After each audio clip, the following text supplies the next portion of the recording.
ठीक है, ये पार्ट 3 है, चैप्टर नंबर 7 पॉलिटिकल संघवाद। ठीक है, अब देखेंगे स्वायत्तता की मांग। स्वायत्तता मतलब और अधिकार की मांग करते हैं और इनको क्या चाहिए, पावर चाहिए। ठीक है, उसको हम स्वायत्तता बोलते हैं। और कुछ करने की आज़ादी, यानी और कुछ करने की आज़ादी को हम क्या बोल देते हैं, स्वायत्तता बोलते हैं। इसको इंग्लिश में बोलते हैं ऑटोनोमस। क्या बोलते हैं, ऑटोनोमस बोलते हैं। राज्य जो है इनको अधिक क्या चाहिए, शक्ति चाहिए। किस चीज़ में शक्ति चाहिए, वित्तीय मतलब पैसे के मामले में इनको, और पैसों के मामले में इनको और अधिक शक्तियाँ चाहिए, ताकि जनता पे और टैक्स लगा सके, उनको और ज़्यादा अधिक पैसा मिल सके। ठीक है, जैसे कि दारू पर टैक्स लगाने का अधिकार किसको है भाई, आपको राज्य सरकारों के अंदर है। ठीक है, तो ये सोचते हैं कि दारू पे लगाने का टैक्स मिल जाए, इनकम टैक्स मिल जाए। हालांकि इनकम टैक्स कौन लेता है, आपका यूनियन गवर्नमेंट लेती है। कौन लेता है, यूनियन गवर्नमेंट या सेंट्रल गवर्नमेंट लेता है। ये कहती है कि उसमें और अधिक पैसे मिले। ठीक है, प्रशासनिक व्यवस्था की सुविधा मिले। ठीक है, प्रशासनिक व्यवस्था की सुविधा मिले। बहुत सारे राज्य तो ये कहते हैं कि जो संविधान में उस समय लिखा गया था उसको अब बदल दिया जाए,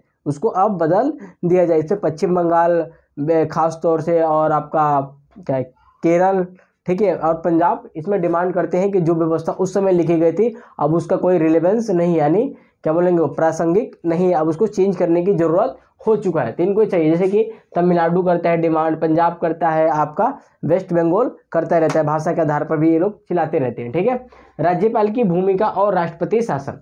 राज्यपाल की भूमिका मतलब राज्यपाल की नियुक्ति कौन करता है, राज्यपाल करता है। और जो नियुक्ति जो होता है ना, ये 5 साल के लिए नहीं होता, जब तक राष्ट्रपति का मन करे तब तक नियुक्ति कर सकता है।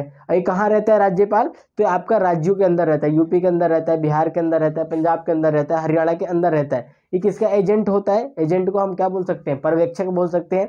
अच्छे भाषा में, जो आप गंदी भाषा होती है उसमें इसको दलाल बोल सकते हो। क्या बोल सकते हो, दलाल।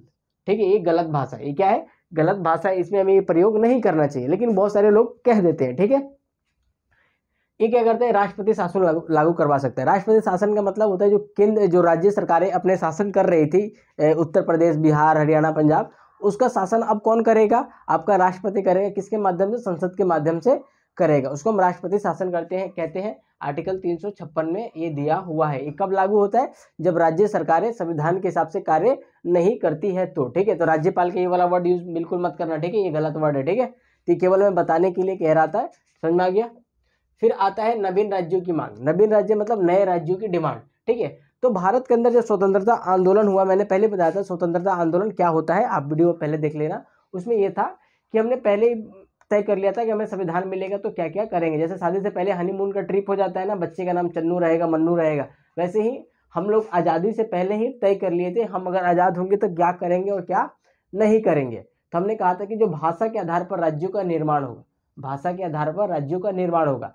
लेकिन जैसे ही ये बात हुई तो हमारे जो प्रधानमंत्री थे, जो श्री जवाहरलाल नेहरू, वो मुकर गए।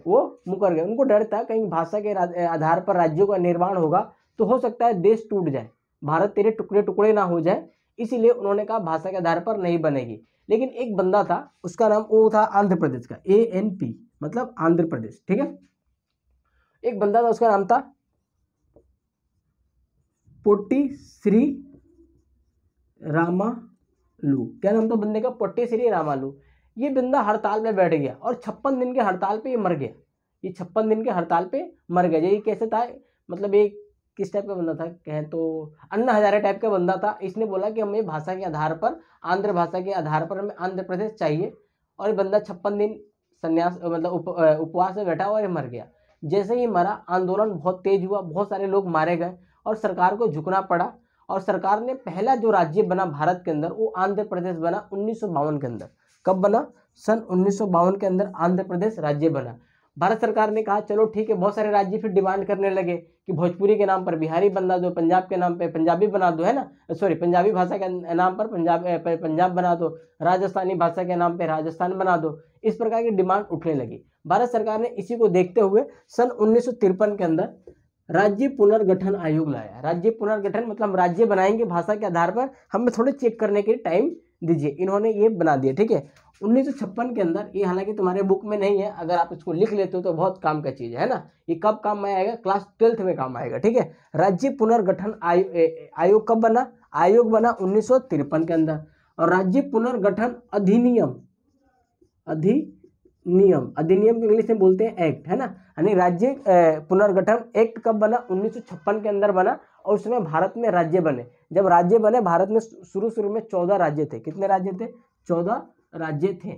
अब उसमें से जो राज्य थे ना, 1960 के अंदर गुजरात और महाराष्ट्र बने, गुजरात और महाराष्ट्र बने भाषा के आधार पर, यानी गुजराती के नाम पर गुजरात और मराठी के नाम पर महाराष्ट्र, ठीक है।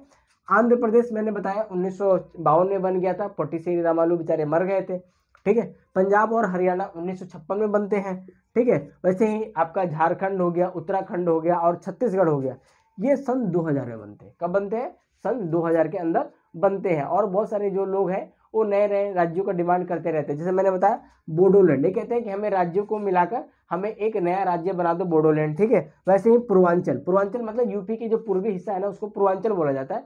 वो कहते हैं कि हमें इसमें एक नया राज्य डिमांड कर रहे हैं वो लोग, कि हमें नया राज्य मिलना चाहिए और बनना चाहिए। तो ये डिमांड कर सकते हो, भारत एक लोकतांत्रिक देश है और अपने मांगे मंगवा सकते हो।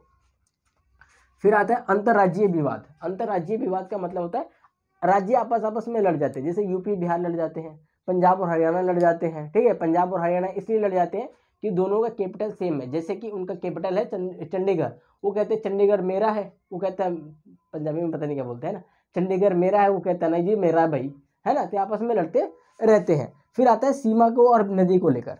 सीमा विवाद मतलब ये चीज़ मेरे गाँव मतलब हमारे हरियाणा में, वो कहता है नहीं जी हमारा तो पंजाब में ही ये चीज़ है ना। हम यूपी वाले बोलते हैं ये हमारे में है, बिहार वाले बोलते हैं जी हमारे में है। तो लड़ाइयाँ रहती होती रहती है नदी को लेकर।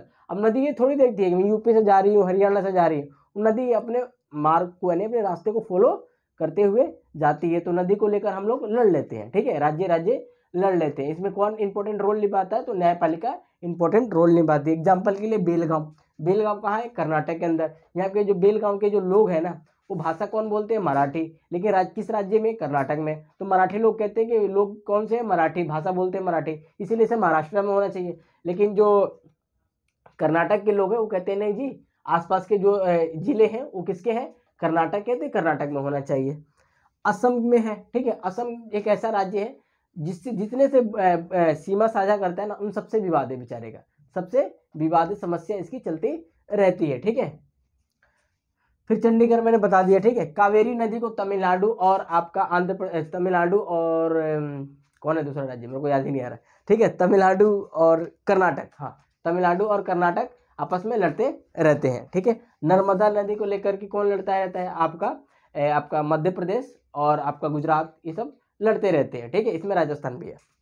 फिर आता है मुल्ला पेरियार बांध को लेकर लड़ते रहते हैं। मुल्ला पेरियार बांध जो है ना, ये कहाँ पर है, आपका केरल के अंदर है। इसका पानी कौन यूज करता है, तमिलनाडु यूज करता है। कौन यूज करता है, तमिलनाडु। अब तमिलनाडु कहता है कि बांध जो है बिल्कुल ओके है, केरल कहता है बिल्कुल गलत है ना। इनकी केस आपस में चलती रहती है, ठीक है। फिर आता है हमारे संविधान के अंदर विशिष्ट प्रावधान के स्पेशल प्रोविजन है। जैसे कि आपके स्कूल में बहुत सारे ऐसे बच्चे होंगे ना कि चल यार इसको छोड़ दे, मतलब पूरे स्कूल में आपको मान लो 100 रुपये फीस है, तो कुछ बच्चों से केवल 20 रुपये लिया जाता है। जैसे विकलांग बच्चे होते हैं, विकलांग तो वर्ड सही नहीं है, दिव्यांग, मोदी जी बोलते हैं ना दिव्यांग बच्चे, उनसे 20 लेते हैं, है ना। वैसे उनसे थोड़े कम लेते हैं। वैसे हमारे राज्य कुछ ऐसे हैं पहाड़ी राज्य जिनका विकास नहीं हुआ, जैसे पूर्वोत्तर भारत के जितने भी राज्य हैं उनका विकास नहीं हुआ है, तो उनसे थोड़ा सा हम लोग सहानुभूति रखते हैं, उनसे थोड़ा प्यार मोहब्बत से बातें करते हैं। तो उनको विशिष्ट प्रावधान दिया हुआ आर्टिकल 371 के अंदर। इसमें 11 राज्य आते हैं, ABCD, A for Nagaland, B for यहाँ पे असम में, C मणिपुर, है ना। इस प्रकार की चीज़ें दी हुई है, ठीक है। हालांकि तुम्हारे बुक में आर्टिकल 370 और 35A भी है, हालांकि उसको हमें नहीं पढ़ाना है। नहीं पढ़ाने का कारण है कि वो मामला सोल्व आउट हो चुका है। तो ये चीज़ें थी, ठीक है। आपको उम्मीद करता हूँ समझ में आ गया। पार्ट 3 था ये, ठीक है। चैप्टर कंप्लीट हो गया, चैप्टर कंप्लीट हो गया। आप बुक को पढ़ें, या वीडियो देखने से पहले बुक पढ़ें, या वीडियो देखने के पहले बुक पढ़ें, या देखने के बाद बुक पढ़ें। बुक पढ़ना अनिवार्य है। क्या पता मैंने चीज़ें गलत पढ़ाई हो, तो उसमें आप फाइंड आउट कर सकते हैं कि भाई आपने ये चीज़ें गलत पढ़ाई है, ठीक है। समझ में आ गया। तो चलिए नेक्स्ट पार्ट में, मतलब नेक्स्ट पार्ट के चैप्टर में मिलेंगे किसी और नए में।